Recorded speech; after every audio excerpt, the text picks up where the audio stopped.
When that sponsorship email hits the creator's inbox, creators generally focus on one thing.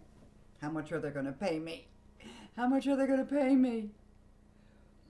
But a lot of companies focus on something completely different. They want to know how many rights they can quietly take from you that you won't notice. So you need to be paying attention when you're reading a sponsorship contract.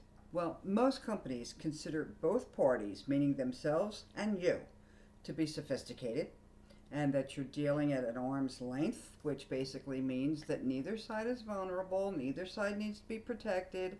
You're both big boys in this whole game, and most importantly, that both sides have had an opportunity to get independent legal counsel to look at this contract. You know, years ago, I did a lot of volunteer work for the Philadelphia Volunteer Lawyers for the Arts.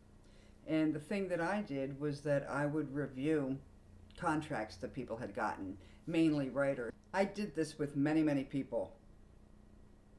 It only took me about 3 or 4 times to realize that people were not reading the contract. That's another thing. Most people don't read anymore.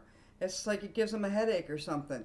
They just scan stuff, and they're looking for the important stuff. But you don't know what the important stuff is, because as we all know, the devil is in the details. You got to read that fine print. You have to read all of these clauses. And that's what this video is going to be about. You know, I'd start the phone call with, "What can I do to help you?" And they'd say, "Well, I need you to explain this contract to me. I don't understand it." And having already reviewed the contract, I know it's not written in legalese. It's written in regular English.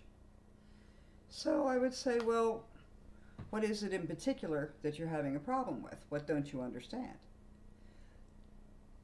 And almost invariably, they'd say, "I don't understand any of it. I don't understand any of it." So we'd have to go through it from the very beginning, from the very first line, and just do it step by step by step to make sure that they understood everything that was in this contract. That's why I know that a lot of people who are getting their first sponsorship contract, they're not reading it.